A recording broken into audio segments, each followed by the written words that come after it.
Yeah, so our topic is building flood resilience using clean interventions along with RF device in Nagar. This is our team. We are from VIT Vellore.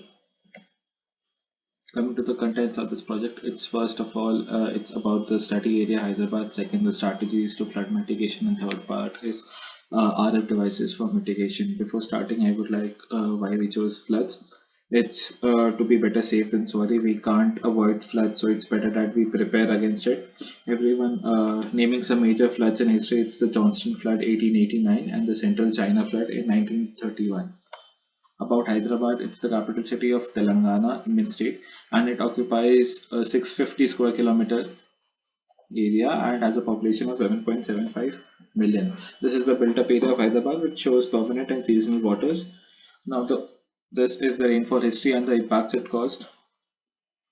The 1908 Musi River floods in Hyderabad killed more than 15,000 people, and approximately 80,000 people were left homeless due to this. In October 2020, the average rainfall in Hyderabad was around 192 mm. This is the rainfall chart of Hyderabad. As you can see, it receives only very heavy and extremely heavy rainfall. Why Hyderabad gets flooded? It's due to the rapid construction on lake beds and extreme precipitation, as well as the construction during the Nizam era system that was damaged in the current system.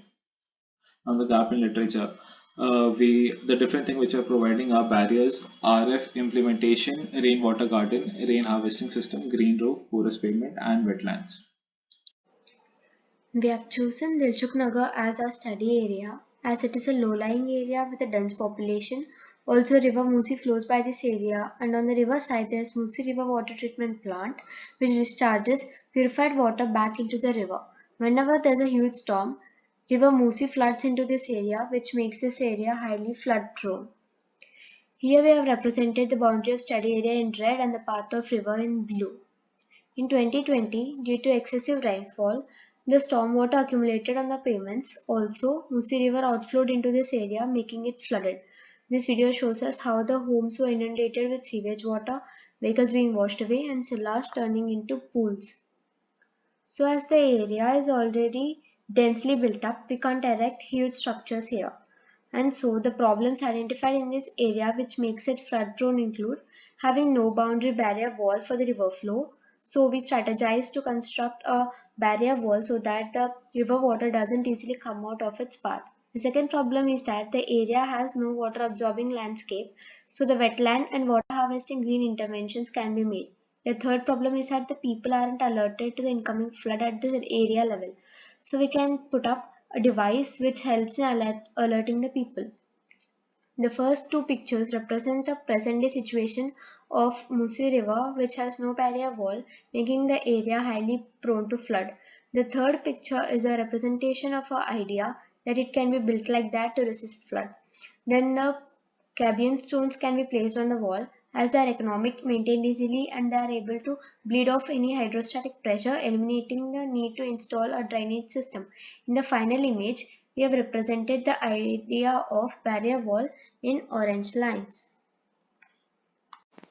Our wetland is outlined in green. It is selected on based on these criteria: predominance of soils formed under wet conditions, prevalence of vegetation adapted to wet soil conditions, saturation by surface or groundwater to support vegetation. Wetlands act as sponges, soaking up and holding water until it can infiltrate into the ground. Whatever water doesn't infiltrate into the groundwater it is slowly released into Musi River nearby the wetland. This slow release helps prevent flooding during the storm events. The vegetation in wetlands also help reduce the speed of water as it flows over the landscape.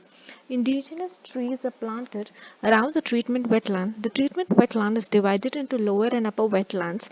The water first passes through the upper wetland, hence sediments are settled here, then it passes to lower wetland. Lower wetland filters out dangerous pollutants. The seating area near the wetland improves the social aesthetics.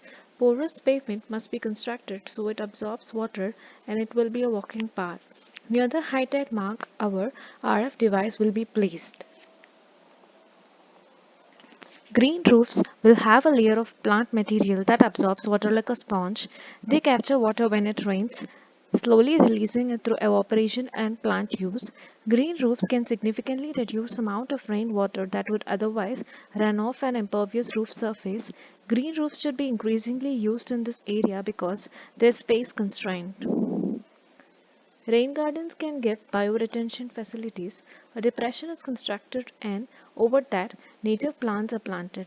Native plants are adapted to local conditions and are easy to maintain once established. They can absorb up to 30% more water than just grass. As it's worm shaped, it catches water and then slowly infiltrates it back into the soil. So rain gardens should be designed here to temporarily hold and soak up excess water. Rainwater harvesting system must be made. Pits should be dug near individual's house and rainwater is collected. Some water will be drained into soil. The rest of the water is transferred via pipes to the storage tank. When the storage tank is full, the water is transferred via drain pipe to the river. All these strategies prevent the overflow of water, hence avoiding more impact during the floods. An RF transmitter and receiver pair is used for wireless communication. The wireless data transmission is done using radio frequency signals. In order to implement the wireless transmitter and receiver, we used an encoder IC-ST12V and a decoder IC12H212D. This is used for wireless transmitter and receiver. This works on the principle of RF modulus. The data is transmitted using the radio signals. So this is the circuit diagram which is divided into transmitter and receiver section. The transmitter section consists of RF transmitter ST12E encoder IC and push buttons, whereas the receiver section consists of RF receiver ST12D decoder IC and LEDs. The LEDs are given to give an alert to the people.